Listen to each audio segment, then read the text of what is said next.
for the diaspora. That's the new freedom cry. The system cannot shackle us. Build community through the blockchain. That's the move now. Picking up momentum. This movement can never slow down. The revolution's now economic. We do the knowledge. Break away from central banks and keep them out of our pockets. This is for the people. This is for the culture. Unifying the diaspora, transcending borders. This is for elevation, a new road to liberation, where we build wealth, but not through rat race participation. It's an even playing field. This is equity for all. This is where we chop it up. This is crypto with Kamal. This is where we chop it up. This is crypto with Kamal. This is where we chop it up. This is crypto with Kamal. Welcome to another edition of Crypto with Kamal. I'm your host, Kamal Hubbard. And today I'm joined with Carlos Ivan Merino, who I've come to know through my collaboration with the ICP.Hub North America. He's a member of the ICP community, but what I found most interesting about him is his walk through blockchain has been very similar to mine. He's been a part of the New Jersey Digital Assets Working Group, and he's also a New Jersey Department of Labor and Workforce Development officer. But Carlos, can you introduce yourself a little bit more to the listeners and let them know a little bit more, once again, about yourself and how you got into ICP? Sure. Yeah, definitely. And thank you, Kamal, for inviting me to this chat. Anytime I can get a chance to talk about ICP, I'm more than happy to do that. So pretty much for me, my life, I guess, journey in like blockchain, it's really been pretty interesting, and life in general as well. Like, I originally started working in TV and radio, but then through the years, I ended up working in local government, and then through there, I just started working in, just like political campaigns, and then back to government. And it wasn't until like 2018 when I really got involved into the blockchain space. It was really 2017, but really 2018 is when I really went full in. I got a group of interns and myself. We wrote like a paper on how to incorporate like blockchain at the state, county, and local levels of government. And the bill, they actually, it was made into a bill, and the bill, they were able to testify in front of a committee. About a year later, the governor ended up signing it, and that was in 2019. But like, to fast forward a little bit more, in 2021, I remember a friend of mine reaching out to me, telling me about this new protocol that's on like a CoinGecko. It was like made the top 10. I took a look at it, and it was Internet Computer Protocol. I thought nothing of it, and I said, this is, it's up there. It's pretty. I'm pretty impressed because I never heard of it, and I just kind of brushed it off. And it wasn't until like 2 years later, when I was working on doing some like websites and stuff like that, that I was looking at a tutorial video on web development, and this lady that was doing this video started talking about ICP and what it could do. And when I started looking at it more and more, I mean, I could just tell you, I just went down the rabbit hole. I just started any place that I could find, talks with Dominic Williams, talking about ICP, or if I was able to find anything that, anything that talked about ICP, I was in it, because I just was really, really impressed at what it was capable of doing. And I would look at it and just say, man, like, if you're not involved in this space, yeah, I mean, this is the future. I could see it as something, that truly revolutionary. And I ended up like also following people on Twitter, following people on YouTube, just to try and learn as much as I could. And I'm still learning. Every day I'm learning more and more about ICP. And I even went to this community conference out in Hollywood, Florida, which was like sponsored by Code and State. And it was a great event because I got to see people that were actually building stuff, and I got to hear some amazing speakers. So like ever since I got involved, I'm just really grateful for the opportunity to be involved and just to learn from the more I learn and also from the people that I can learn from. So that's pretty much like a I guess like a brief rundown of how I got involved. Yeah, thanks for that. And yeah, it's always interesting, how the blockchain and government pieces come together and, you know, uh, what has been your sense of how blockchain is being adopted in New Jersey in particular? Because I know New York sees it one way and it makes sense, right? But how's New Jersey warming up to blockchain and blockchain adoption from the public sector? In all honesty, like I can say it's really in its infancy. I would say the public sector, they are aware of blockchain, but they don't utilize it. And that's the thing that I look at, and I mean I say to myself, man, this is something that I mean New Jersey should be taking advantage. Uh, you know, Unfortunately, they're not because they just look at what is being put out by the media. They would just see, okay, like the the volatility of cryptocurrencies. Oh, we can't get involved, but they don't really look at like blockchain and what some of the real world applications that can be used. And unfortunately, it's kind of like it's laying dormant because going back when the bill that was passed for this task force, it went through, the governor signed it, a task force was put together, and I do know that they have met on a couple of occasions, but unfortunately, COVID hit and everything took the sideline, like especially that task force, and it hasn't been revisited since. And right now, nothing's really been done in the state. And when you look at digital assets, there are bills that are coming out, but people are trying to look to what New York has been doing with, cracking down on stuff. Because again, people, they're not well educated about what's going on in the space, so people are afraid. There's that fear of like, the consumer like I guess them losing money and stuff like that, or they don't really look at the real potential of blockchain. I hope that is a good explanation of where blockchain stands here in New Jersey. I mean, even when you look at the private sector could also do more too. Like the private sector, public sector right now here in New Jersey, I would still say it's early, very early. Yeah, and I think this kind of touches on what you said earlier about ICP and what the internet computer, the long-term proposition that it provides. It's, to me, it seems like it can really have a strong position in Web3 and building out Web3. And but you said you've done that deep dive in the rabbit hole. I almost feel like it's like I almost have to learn blockchain all over again with ICP, which is interesting and engaging. Yes. But like, what were some of the things in particular, specifically that really drew you into it, and that you learned that makes this network different from a lot of other ones? Okay, so the first thing, first and foremost, was being able to build a static site on ICP. Like when I saw this video and they said you can actually build a site on chain and you can, definitely put this out there and no one's going to be able to take it down. I was just like blown away. And when I heard Dominic Williams talk about, just the potential of this, I mean, it just blew my mind. Like I said to myself, my God, why isn't anybody else doing this? This is something that people should be doing.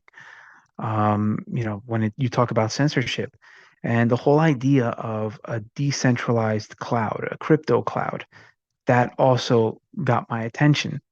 And again, that's something that I can see people doing. And also when they talk about uh, like gas fees, and like when you look at ICP, you don't have to worry about that. It's like that's something that people. It's not like when you're using Ethereum or any other like like blockchain. It's like you always have to look at gas fees, but over here it's not. It's not something that you have to worry about. It's as long as you have a good working product, that is not something that one should, a user has to worry about. And that was something that also, like surprised me. In addition, the internet identity, that was something else that like it surprised me. When I would look at it, I was like, wait a second, but how is this possible? I just, I mean, I was still like hesitant, but the more I looked at it, it all made sense. I was like, this is so much better than when you try and open up a wallet anywhere else. It's you got to make sure you write down your keys. I would literally write down my keys on a sheet of paper and I would keep it safe. But over here with, ICP, I don't have to worry about that. I use my biometrics and I'm good. And that's something that, like I wish more and more people would like know because like there's a lot of things that ICP and the community, that's a lot of things that they're doing that's just it's really, really great. Far better than what you see normally on the regular blockchain. Yeah, yeah. Like I said, I'm learning all this new stuff, and it's good to have conversations with someone like you who's been in the community a lot longer than I have, and it just points me in new directions. And so, I've learned a lot from you just in talking with you, and that's definitely why I wanted to, have this conversation.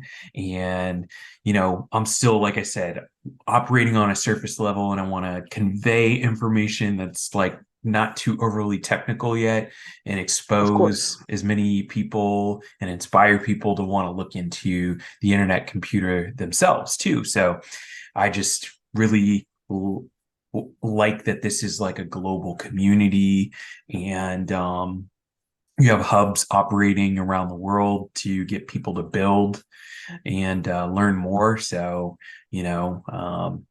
so far things have been off to a really great start. And, but, that's, uh, you talked about what inspired you. I think some of the things for me that I find very interesting is definitely like I want to take a deeper dive into like the cybersecurity aspects.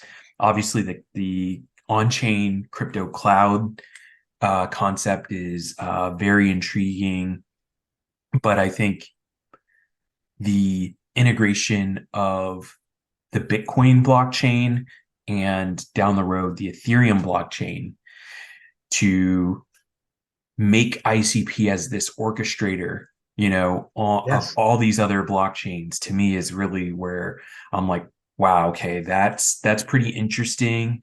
And, it creates something completely different in DeFi for me as well, where, Hmm. just like you said, you have your internet identity and that's protected on ICP, but you're still able to interact with all those other blockchains once again. So, you know, um, it could once again bring about something interesting when it comes to DeFi in particular, where you're not using a bridge where we see almost like week after week another bridge gets hacked or compromised or something like that.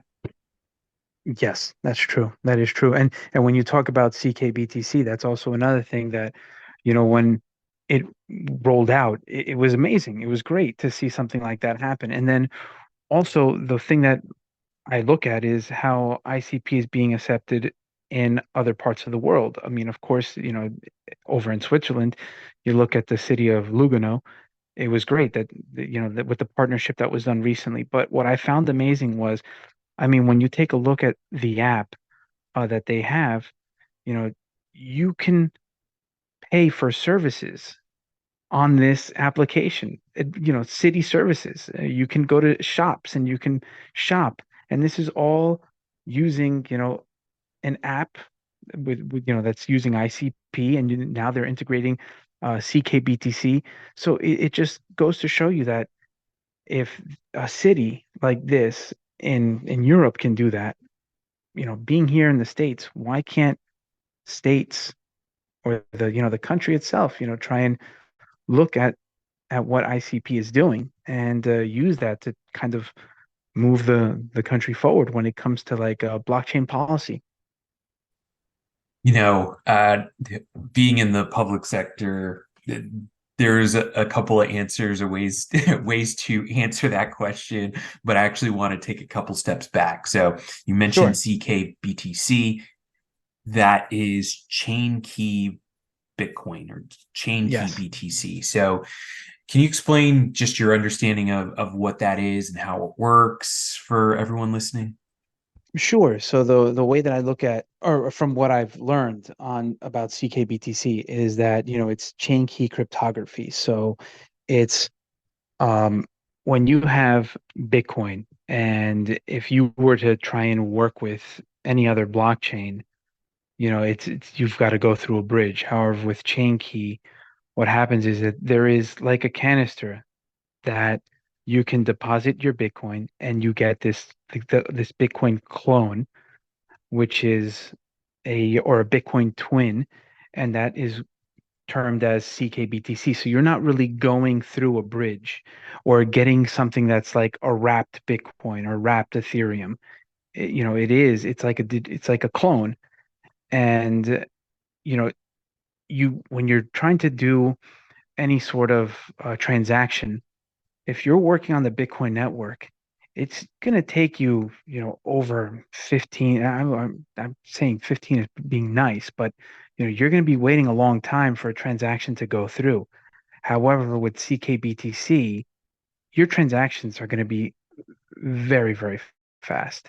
And that's something that like if you look at what ICP is doing, that's something that's great, because that's what we need. It's you don't want something that's going to lag. You want something that's going to be quick. And I hope I'm explaining myself correctly. I just I'm just going off of what I remember learning about it. Yeah, and I'm definitely not trying to put you on the spot because, we're it's a technical question and there's different Yeah, layers and technical levels to it. But I think you touched on the important parts of, you're basically able to interact with the Bitcoin blockchain using ICP almost in an instantaneous fashion with a super low transactional cost associated with it. So exactly. it almost makes, to me, that's why it makes so much sense, right? Like Exactly. dealing with the Bitcoin blockchain and getting the network congestion and the high fees sometimes, especially when you're really trying to, do business and transact, and it gets frustrating. Now you can do it once again using ICP in a more secure manner, a quicker manner, and cheaper manner. Like those things just it makes sense, right? So that's why, once again, I'm excited to see what happens with Ethereum and Ethereum virtual machine style blockchains. Once those integrations take place, it's like, well, then ICP just to me just kind of seems like the answer. Exactly. So Yeah. I don't know. And I don't my thing is like I don't want to go down the route of like shilling, I'm not talking about Of price course or not. anything like that, but Yeah, like of course the not. technology once again speaks for itself. And Yes, we're also seeing that they're putting forward resources so everybody is included in this too. Like exactly. um so to me that also makes them different from other blockchains. They're putting, this funding where their mouth is, right? They're putting their money where their mouth is. They say, hey, we want a more inclusive web. And, we haven't really, or a more inclusive web 3, excuse me. And we haven't really quite seen that in blockchain. Certain networks will be like, oh, hey, you can build on our blockchain and, pack your bags because when we take off to the moon, you'll be on board with us, right? Instead, ICP is like, here are resources from the beginning, build with us. And as time goes on, everyone who's building the value will be shown over the years. Yeah, And exactly. then everybody essentially, we all win together.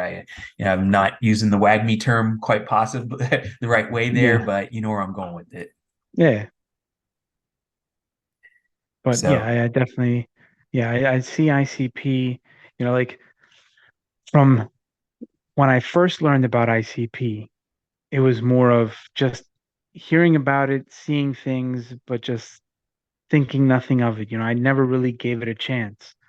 But when I started learning about it, I was just amazed at how inclusive it is and its capabilities. And I really see it as it's a revolutionary product. It's something that can definitely, when applied to real world applications, it can do a lot.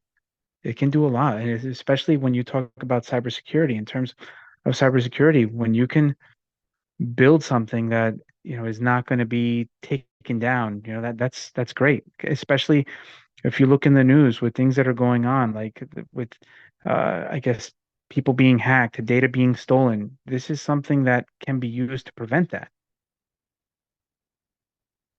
yeah, and that's like I said, that's a whole different thing, just the cybersecurity aspect. So, there's so much that I need to really continue to immerse myself with and learn. But, along the way, I want to, take folks listening with me. And I mean, like I said, that's why I thought you were a great guest to talk to. I mean, we have these similar backgrounds operating in the public sector, but then having this passion for blockchain and what brought us to ICP. So Carlos, thanks again for joining us, and I'll let you have the last word. Oh, it's my pleasure. Again, thank you so much, and I do appreciate the stuff that you're doing. I did see some video you did on the NNS or about NNS, so I thought that was great. And you're doing a great job, man. So I wish you the best of luck on this journey, and uh, I just wish you the best. Likewise, and I'm looking forward to meeting you in person, either at a conference or next time in the East Coast or anything, man. Yeah, It's you let me know if you're ever around here. You let me know. More than happy to meet up. all right. No, I can't Alrighty. wait. But in the meantime, we'll be in touch. And for everybody listening, don't just make it a good day. Make it a great day. A great day with crypto. Crypto with Kamal. Catch you on the next one.